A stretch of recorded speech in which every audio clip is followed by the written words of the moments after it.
আসসালামু আলাইকুম, সবাইকে স্বাগত জানাচ্ছি নতুন একটি ভিডিওতে। আমি আপনাদের সাথে আছি শৌকত আকবর। এই মুহূর্তে আমার হাতে একটি ফোন রয়েছে, এটি হচ্ছে ভিভো Y02T মডেলের একটি ফোন।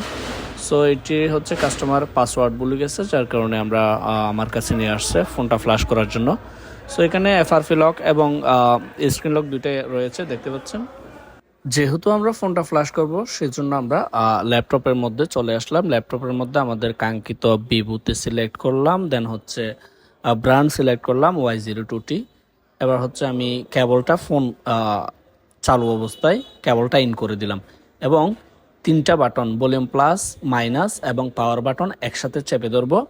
বন্ধ হওয়ার সাথে সাথে আমাদের ফোনটা বন্ধ হওয়ার সাথে সাথে অবশ্যই পাওয়ার বাটনটা ছেড়ে দিব, অর্থাৎ স্ক্রিন থেকে আলো যাওয়ার সাথে সাথে আমি দেখতে পাচ্ছেন স্ক্রিনের যে পাওয়ার বাটনটা ছেড়ে দিলাম এবং সাথে সাথে ফ্ল্যাশটা ডান হয়ে গেল। একটা ফ্ল্যাশ করতে ম্যাক্সিমাম সময় লাগে 16-20, 30 সেকেন্ড, 20 সেকেন্ড এরকম।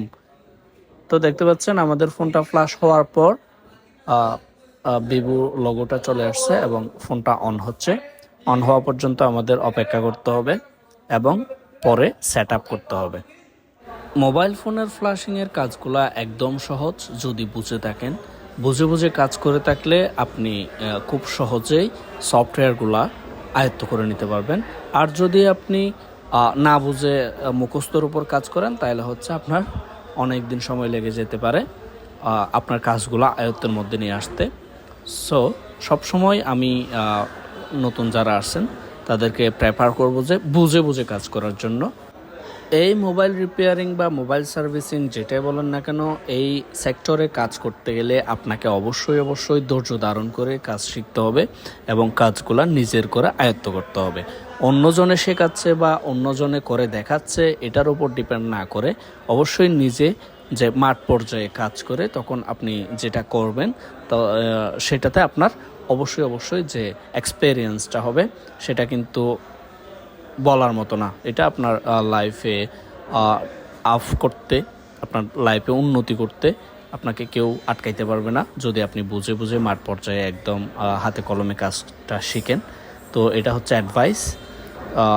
সবাই যেরকম দেখায় যে কন্টেন্ট ক্রিয়েটর বা আমরা যারা কাজ করি তাদের যেভাবে দেখায় ওইভাবে কাজ না করলেও নিজের মতো করে নিজের একটা স্টাইল থাকে, ওইটা ফলো করে কাজ করতে পারবেন। তো আপনারা দেখতে পাচ্ছেন আমাদের কথা বলতে বলতে ফোনটা অন হয়ে গেল। এবার হচ্ছে সেট আপের পালা।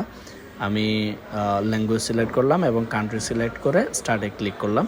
স্টার্টে ক্লিক করার পর আমাদের গুগলের যে একটা ইন্টারফেস শো করে ওইটা চলে আসলো এবং লোকেশন সিলেক্ট করতে বললো। এখানে আমি লোকেশন সিলেক্ট করলাম। দেন আস্তে আস্তে করে একটা স্টেপ বাই স্টেপ আমরা ফোনটা সেট আপ করে নিব। তো দেখতে পাচ্ছেন আমরা ফোনটা আস্তে আস্তে করে একটা স্কিপ এবং যেগুলো আছে ওগুলো দিয়ে ফোনটা সেট আপ করে নিলাম। সেট আপ করার সাথে সাথে আমাদের যে কংগ্রেচুলেশন একটা মেসেজ আসে এবং ওইটা চলে আসলো। দেন হচ্ছে আমাদের অ্যাপসগুলো, অপারেটিং সিস্টেমগুলো শো করতেছে। তো আজকের ভিডিও এই পর্যন্ত। সবাই ভালো থাকবেন, সুস্থ থাকবেন। ভিডিওটা ভালো লাগলে অবশ্যই পেজে একটা ফলো দিয়ে ভিডিওটা শেয়ার করবেন। ভুল ত্রুটি অবশ্যই ক্ষমা সুন্দর দৃষ্টিতে দেখবেন।